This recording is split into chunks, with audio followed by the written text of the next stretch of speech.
Hello and welcome to today's edition of Extraordinary Outcomes. I'm Shubhanjan Sarkar, your host and founder of Pitchling, the buyer-seller engagement platform. Collaboration between sales and marketing, or for that matter, the buyer and the seller, has been the source of major friction in most sales processes. PitchLink makes it easy to stay on top of conversations for both the buyer and the seller teams in complete secure spaces, besides facilitating seamless communication and conversation between them. We continue our series of conversations with authors who wrote seminal books on sales that helps us understand the buyer better. Today, we speak with Julie Hanson about her brand new book, Look Me in the Eye, Using Video to Build Virtual Relationships.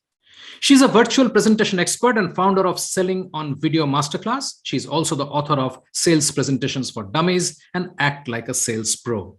In addition to a career in sales, Julie worked as a professional actor, appearing in numerous commercials, films, and television shows, including HBO's Sex and the City. Julie, welcome to the show. I'm so happy that we are talking again, and I'm glad that I sort of convinced you to come on this when I learned that you're writing this book. So welcome. Thank you. It didn't take that much convincing, but I'm glad you thought of me. So, I know of you and you have been on our show and before, but still for the listeners of this podcast, tell a bit about your background, your acting, and why you're so well qualified to talk about video and use of video as a communication medium. And then we'll sort of get into the book. Okay, sure. So I started in sales, and actually I came from a buyer's background, which and then going into sales was very shocking because people are much more open to you when you're a buyer and they return your calls, and not so much in sales all the time. So right. I was a little put off by, the rejection, I guess, and the having to be on and really have that confidence to go out and meet new people. And I thought, what can I do to help boost my confidence? And I thought, you know what? I'm going to take an acting class. And so acting really got me out of myself, and it really helped me, in an interesting way, find my own voice and my own, authenticity, which I know people don't think of when they think of acting, but it really is instrumental in knowing yourself and being able to communicate effectively with other people. And so that really informed a lot of my sales practice, right? And the way that I approach things. And so I had a sales career, and I went into management, and I always used a bit of these acting techniques in my coaching and with salespeople and with myself. And so eventually, I guess about 12 years ago, I wrote a book about it, Act Like a Sales Pro, just, how all those acting techniques apply to sales. Because really, when you're in front of another person, there's a piece of performance. You are yourself, but you want to be your best self, and you want to communicate your key points. And so there's lots that we can learn from acting. And so I've always brought that into the picture. Right. And then, of course, when the pandemic hit, there was another piece of acting that really became pertinent, and that was, how do we talk to a camera and relate to people on the other side of it? So that sort of led me into really focusing on this whole area of how do we build relationships through the camera in a way that we used to do so naturally face to face. Right. So that's was sort of the seed of the idea for the book. I think it's extremely timely, and people are literally struggling with the idea of how do you build rapport through a camera. I mean, and we already know that there are things like, what is called Zoom fatigue. So you are meeting so many people one after the other. It's like an endless series of images and words and being thrown at you. And all of these are supposed to be not entertaining. It's supposed to be very serious stuff, which means, you're switching off midway, and it's a mess. And it's very stressful for people on both ends of the camera. So yes. I cannot see how it could have been a better timed book.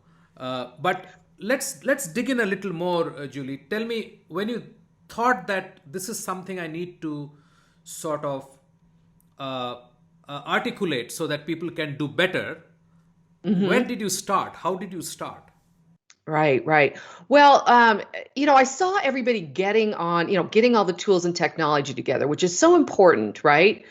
And that's kind of where it stopped, and technology can certainly connect us, but everybody was technically connecting, but they weren't really feeling connected. And so, we saw a lot of people struggling with this. So I realized there's some basic things about being on camera that, I knew just because I took on camera training as an actor, and which you need even if you are a stage actor because it's a very different medium. So you can't go in and do the same thing on camera. The camera reads things differently, or as I always say, if the camera doesn't see it, it doesn't exist. True. So, and a lot of people don't realize that. Well, I was looking over here at my desk. Well, I don't know that. You could be looking at your dog. You could be reading an email. If we were in person, I would still know that you're present. You're just looking at a picture on my desk, right? That we're still engaged. So all of these things that there's no reason anybody would in sales would have a need to know until we got into this position. And so I saw companies, getting people all technologically set up to connect, but not in a person to person. How do I actually connect with someone through the camera way? So that's when I started working with a lot of companies and their sales teams on how to connect on camera and some of the basics, how do we make it easier for people to see us and hear us, and how do we use our face and our body language. And what became very evident was certainly that nobody feels comfortable doing this, right? And there's a lot of mixed messages about what, well, just be yourself. Well, be bigger, be smaller, don't do this, do that. So I was trying to shine a light on, what really works and taking it from the performance world to the business space. And as I worked with salespeople, I started to develop this idea for the book. It really evolved as I coached people because they came in and said, it's not just that it's difficult to, look at the camera and read body language, but also, our customers are so passive, right? People on virtual calls and they look so bored. It freaks me out. So I rush and get nervous, or, we can't get them. Nobody will answer a question. All these other issues came up, which I was able to, address, in the book. How do we get people engaged and understanding that, we're not used to how people appear on video, right? There's how we appear. We don't know how we appear, right? And so we often come across to our audience. We think we're coming across in a certain way, but, we don't always know what our face is saying, what our body is communicating. And it's really important in this small piece of real estate to be aware of that and know that your intentions are matching your actions, because that's all the customer has to go on. True. Yeah. So it all came, the crux of the book really came about because people were feeling so disconnected, and it became about, why is it so hard to build a relationship on video? And how can we solve that? What is the, and the reason is, there's 5 things that I talk about in the book that are missing on video that are really key components of building a relationship, which is authenticity, making someone feel listening, right? Being credible, being attentive, being trustworthy, and showing empathy. And it's very difficult to do that on video. You can't do it the same way that you did in person. So you may be feeling really empathetic and like really, hearing your customer. But if you are looking at your screen and your face is a complete blank, they don't feel like that doesn't read as empathy. So it doesn't matter what you feel like you're doing. If camera doesn't read it, neither does your customer. So true. And I think one point that you mentioned is very critical, because in the past, it's not that we are not doing WebEx or we are not doing Zoom and so on and so forth, or Skype for that matter. it's the fact that it was intermittent. So I would meet you in person, but I'll also do a Skype with you. So there was some connect Right. from memories and from what we have done in the past. So you know me and I know you, and you know that, okay, this is how Shubhanjan behaves, and so on and so forth. So there is some kind of embedded knowledge there, which helps us overcome some of these issues that you mentioned. But when you are not doing the in-person thing at all, I think all these things gets magnified, right? Absolutely. And Harvard Business Review actually did some research at that and said, building those new relationships on video has really been very difficult. That's one of the most difficult areas, because you're right. We can fill in the gaps with people we know. We give them the benefit of the doubt, right? Yeah, Well, yeah. I know he's interested in me because I met with him in person. He's very, empathetic and engaging. But we don't know to do that. We're with new people, right? So it's very difficult. And now, as we move into even a more hybrid world, where perhaps we're meeting with our customer virtually, but they're meeting with other vendors or other people live, they're going to naturally make those comparisons, right? So we really have to up our game. It's just not enough to be, to turn your camera on today. It just isn't. True, true. So true. So tell me, so you are talking to these companies, and you are finding that they're sort of trying to overcome this problem, and you start bringing in your acting knowledge and your experience with the camera to emote or to communicate, and you start helping them. And at the same time, this book is sort of playing in your mind that maybe there is a reason to write a book on this. Then what happened? Right. How did you go about from there? Well, I started writing the book, I put together a video course because I thought people need help right now. So I put together the videos, Selling on Video Masterclass, which walks people through how to make eye contact, how to read body language, just so we could, help them get set up in the medium. Then I started thinking about the book, and as I wrote it, initially it was, a lot of the basics, the foundational skills that I learned, which are certainly still important and still missing, even though people know what they should be doing. They're not doing them because a lot of it is counterintuitive. So the book really becomes about, okay, we know to look at the camera. Why is no one doing it, right? Why is it so hard? How can we make it easier? When should I look at the camera? How long do I need to look at the camera? So it's very tactical. I realize that's what people need. That's what salespeople want to know. It's like, okay, I know I need to do this. Why am I stuck looking at the screen, right? How do I possibly read someone's body language if I'm looking at the camera? So it answers all those questions that came up when I was coaching salespeople on video. And then it really evolved. Just, the book I started to write really became a much different book as we got further into the pandemic. And I realized, at the core of this, it's not how do we talk to camera, it's how do we build a relationship, right? Right.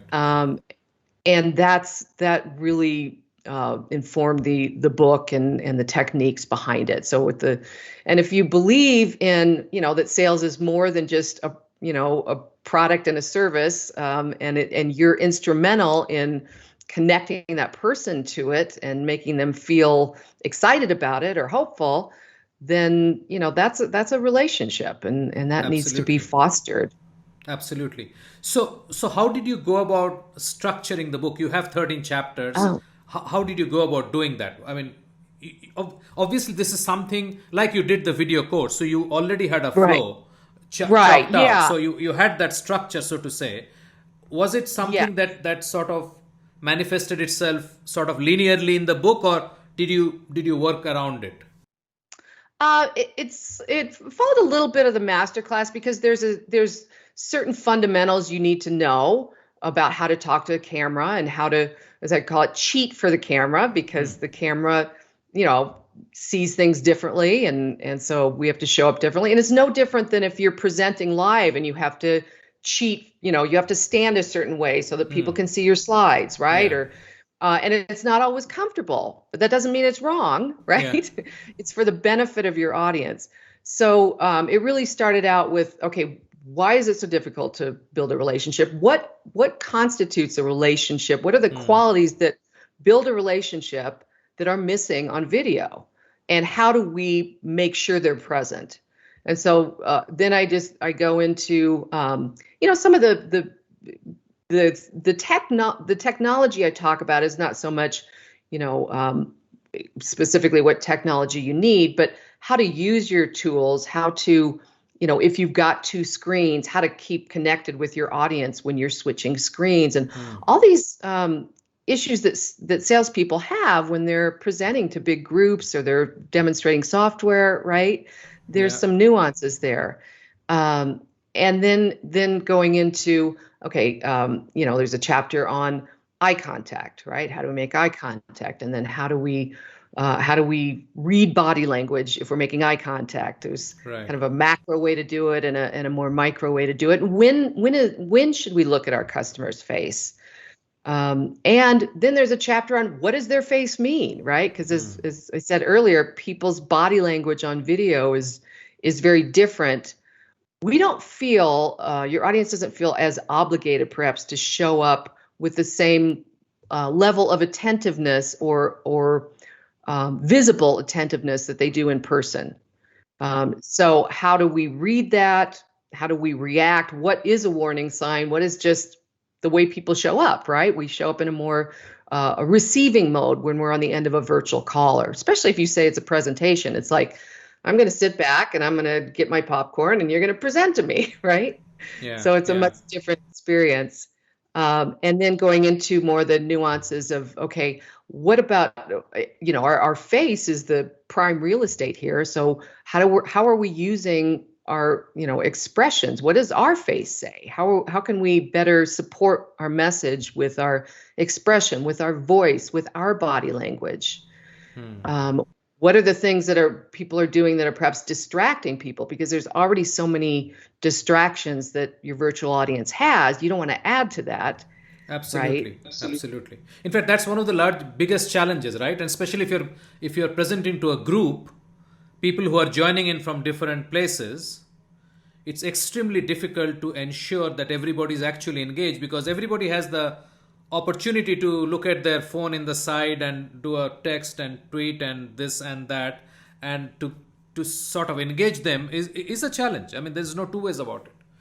Very people much do it so. in a room. People do it in a room when you're there and presenting. People still they're messaging and they're doing stuff, right? That's true, and it's just that much worse virtually. And you're right, and that's why like the last two chapters are about how do we manage engagement? How do we manage these presentations and these bigger meetings where we've got so many people we can't, like you said, you can't. When you were a presenter live, you could go over and perhaps stand next to someone, and so they know that they're part of the group, right? They're visible. Yeah.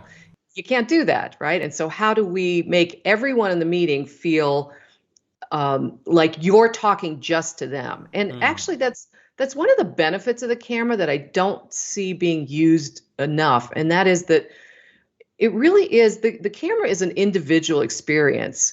So the mistake I see a lot of people making is thinking about, I've got a group of people on here and I'm trying to keep them all engaged. And so I'm sort of generally talking to them and I'm looking all over. But each person has their individual experience with you a lot of times in their own space, right? And if I think about just talking to one person and I focus on that camera, everyone feels like you're talking to them. Yeah.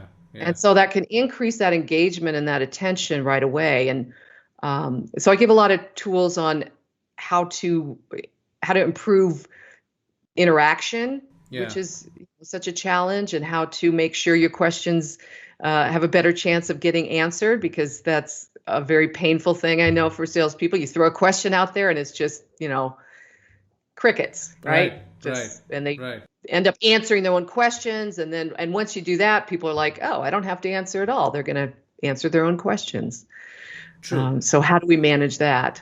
Right. So I know you have covered some of these points already, but let's sort of go through the book, maybe pick up some chapters. Okay. Let's start with your first chapter, which is about missing the building blocks of virtual relationships. So what are these blocks that we are talking about here?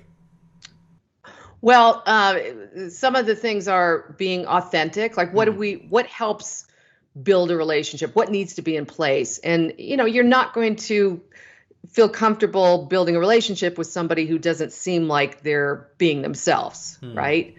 And the problem with, authenticity on camera is, again, the camera, it only sees what it sees, right? And so if part of your personality is more apparent when you're in person, we don't get to see the full picture, right? And so how do you express that in this small space?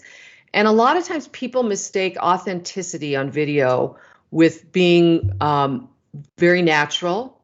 I just want to be myself, which is a great impulse. We don't want to be somebody we're not. But when we start thinking about being natural, then we get sort of comfortable, right? And we want to be comfortable. And when we're comfortable, our energy gets down and we're a little more laid back. And that doesn't read well on camera. Because the camera already takes off a percentage of energy just because of the flatness and the distance. So if you're, being just kind of laid back, that doesn't look to your customer like you're engaged.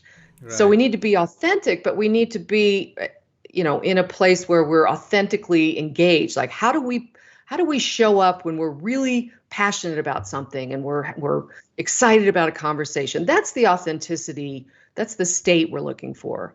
Right. Right. So that's one of the qualities, and I would say the other one is, there's 5 of them, but I would say, listening is really key, and you would never, if you were, I would hope, if you were sitting, face to face with your customer, you would never stare at their shoes while they're telling you a really serious problem. Would you? I mean, yeah, absolutely. But we do the equivalent of that on video all the time. Yeah. And we feel so strongly that we're listening, and the customer's like, gee, it doesn't feel good. They may sort of know you're looking at the screen, but on an emotional level, it doesn't feel like you're, True. being heard. Let's move on. Let's talk about this new way to read body language. So that is another thing. I mean, how do you read body language in video? First of all, we have to realize that, especially if you have a big group, you're never going to be able to read everybody's body language. It's not like, it's just the odds of catching somebody in a meaningful expression or movement is pretty low.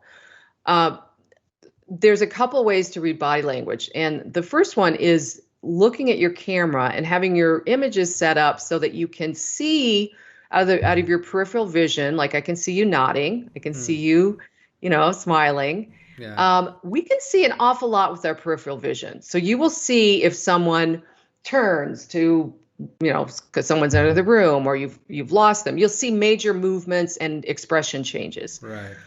So for the most part, if you keep your focus on the camera, you will see some of those major movements. Now, occasionally we do want to check in on a more micro level, which is fine to get a read on, if I've said something, I might be curious as to the reaction. I might want to, check. There's some places that you can do that and get away with it. I call it your sneak peeks, which is like when you're changing a slide, right? When there's some movement on the screen, people's eyes will be drawn to that and not necessarily your image, right? So that's a good time to kind of read your audience, see what's going on. When another speaker is, kind of taking the stage. But for the most part, you want to bring your eye contact back to the camera. And what you do is you start to trust, as you practice with your peripheral vision, you start to trust that, if you unless you say something really controversial or, just out of left field, most people are going to react the way you expect them to react, right? True. So if we need to kind of let go of that, I need this constant, support of what I've said. I need constant affirmation, right? Because those little nuances, those nonverbal signals where people nod or go, or even the small verbal ones like, you're not going to hear them. You're not going to see them. And you have to carry on as if you did. Right. Especially if your customer isn't on camera. And as you mentioned earlier on with Zoom fatigue, a lot of people are choosing not to be on video. Our customers, which is okay for them, that's their choice. It'd be better if they were, but we can't force that. So we have to get comfortable with talking to that camera as if we're seeing our customer. And I always tell people, imagine the best possible reaction, because that's going to bring out the best in you. There's no upside to going, oh God, I bet he hates this, right? He thinks this is, because then, you get small and nervous and shut down. So it's kind of managing that camera and that macro view and then the micro view. Yeah, it's quite intricate actually when you say it and you explain actually, and so much is going on, especially in a multi-party kind of call, and really having the focus that I need to continue to deliver without getting the response. It is sort of like when you are a stage actor and become a film actor first. It is like that. Yes. You don't get the affirmation from the audience at all. Right. It's very much, and that was what's so shocking. And it's even, and sometimes film actors, sometimes you're saying your lines just to the camera, and the other actor isn't even there, right? And that's part of the, I call the broken communication loop, because we're used to that communication loop is we say something, we get some, the other person receives it, we get some response or feedback that they have received it correctly, and then we respond to that. Well, now we've cut out this whole piece of we don't get that feedback, right? We don't know if they received it. And we can't constantly ask, does that make sense? Does that make sense? Did you hear that? You'll drive people crazy, right? Yeah. So you have to, give yourself those affirmations by projecting that your audience is going, that's interesting. Tell me more. Right. And that feeds you, and it creates a more dynamic dialogue, as it were. Yes. So you also talk about managing attention, which is part of what we just now discussed. So this is what it is about. Talk a bit about staying connected when using notes, slides, or screens. So what are we talking about here? Right. So I see a disturbing trend with presenters, and that they're starting to read their slides on video, and not necessarily because they need to, but because they're right there, right? It's just so easy to go, to access your slides. And so just because they're in front of your face does not give you permission to read from your slides, right? Or your notes. So it's but a lot of times we need notes, or we need a script or something to cue us to what's next, especially if we've got a more complex meeting and different topics, and that's fine. But the way to use them is different on video, because you don't want to ever read from a script, because people know that, and plus, even if it's on your screen and you think you're getting away with it, your eyes are moving side to side, and your natural inflection is not there when you read from a script. So people know. So if you're using a script, I would just have it handy and have it either on your screen or, printed out next to your screen or in front of you. And, if you find you need some information, you just, glance to it, and you want to have enough familiarity with your script that you kind of know where things are. And all you have to do is, often for me, it's just, I see a trigger word or two and go, oh yeah. Right. And I'll see it. And then I'll, instead of like starting to talk, as most people do when they see their notes, oh yeah, so we're going to help you increase sales by blah, blah, blah. I'll get the information in my head and I'll deliver it back to the camera. So you just take a moment, you take a beat to find it, get in your head, and then speak to the camera, as opposed to kind of talking while you're moving around or looking elsewhere. It's much more impactful. Yeah, I think that's a great point, because so many times we think that if we take a moment's pause, somebody else is going to come into the conversation and we'll sort of lose our chance to speak. So that kind of a psychology sort of works in the mind, I guess. Right, right. There's definitely not enough pausing on video. People are, as I say, it's a punctuation free zone. People are just talking because we're so afraid of that silence because usually nobody says anything. And so we just keep going, right? And so it's not a bad thing to pause once in a while, whether it's to find your place, get your information, then deliver it to the camera. It might give people a chance to like digest or think about what you said, come up with a question. And for us as presenters, I think that silence is it's magnified, right? So as an audience, if somebody, and this is the same thing when people, are trying to share something and they're like, oh gosh, it'll just be a minute. I know it's coming up. It's like, I've been on enough presentations. I know that it takes a little bit for a slide to come up, right? Yeah. I'm not panicking. So I don't want you as the presenter to panic either. And just taking that time and realizing like, for a presenter, that's 7 seconds is forever. It's like, oh my gosh, I bet they think I've forgotten why I was here. And for an audience, they're just, they're like thinking about what you said, maybe thinking about a question, maybe, if you're silent for 20 seconds, they might start to worry. Sure. But Sure. Yeah, absolutely. Absolutely. Great. So what has been the response to the masterclass? So that's sort of what would give you an indication of what the likely response is going to be for the book, right? So tell us a bit about what your masterclass students have been telling you about the class.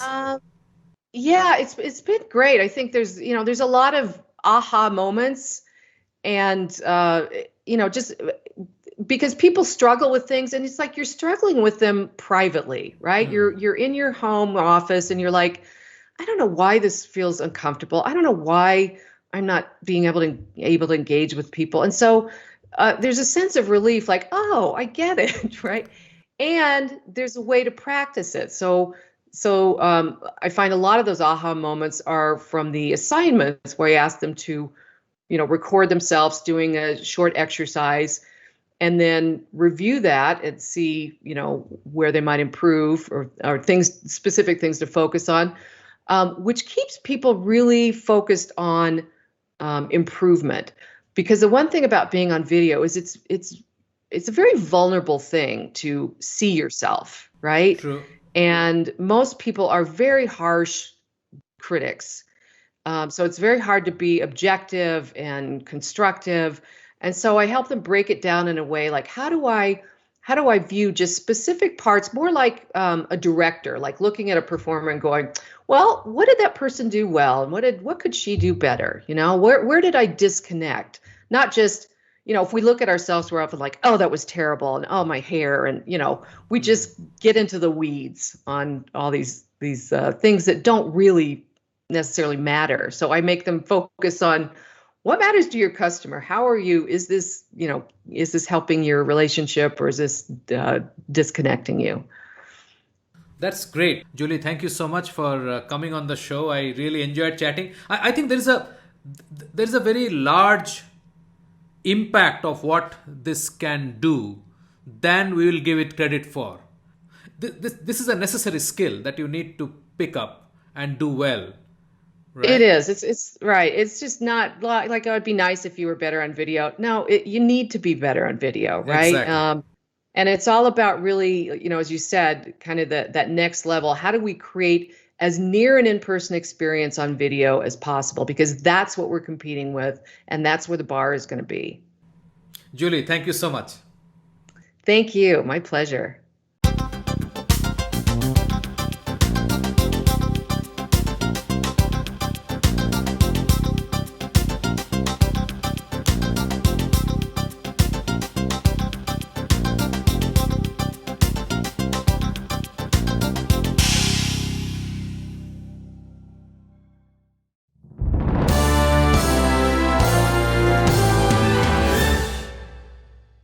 We continue our series of conversations with authors who wrote seminal books on sales that helps us understand the buyer better. We speak today with Mike Kunkel about his new book, The Building Blocks of Sales Enablement. He is a sales transformation architect and an internationally recognized expert on sales training, sales effectiveness, and sales enablement. But I believe it really starts with the foundation of buyer acumen. And buyer acumen really is an understanding of your target market and your personas, the folks who are actually engaged in your opportunities and have the problems that you solve and look for solutions like you deliver. And so if you understand them, if you understand what I call coin op, their challenges that they face, the opportunities that they might have to capitalize on, the impacts of either not solving the challenge or not capitalizing on the opportunity, right? The needs that that creates for them to get to a desired future state, the outcomes that they're looking for when they get there, what would good look like, and then how would they prioritize those needs and outcomes. And if you understand those sorts of things about your buyer, and then you can start to look at what's the journey that they go on, what's the buying process that they typically follow. Check out the attachments in this show. You can check out the EXO newsletter, sign up for pitch link, and details of shows on the Sales Experts channel. We will continue to explore the B2B conversion problem through additional episodes in this series. You can still share what you think about this elephant in the sales room. Please use the link below, also available in the attachments, to record your views in video, and we will continue to showcase them in our upcoming episodes. Let us listen in to today's viewer response.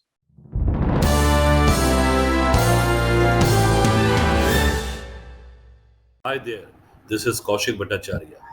This 5% conversion problem is a very common problem, and mostly because salespeople in B2B scenario often chase a wrong case and they are not able to understand if this is a case or not a case. Today I am going to share with you a unique formula. The formula is GPCTBA under bracket I and C. G as in goal. What is the goal and objective of that account? What do they want to achieve by implementing this solution that we are trying to pitch? And then P as in plan.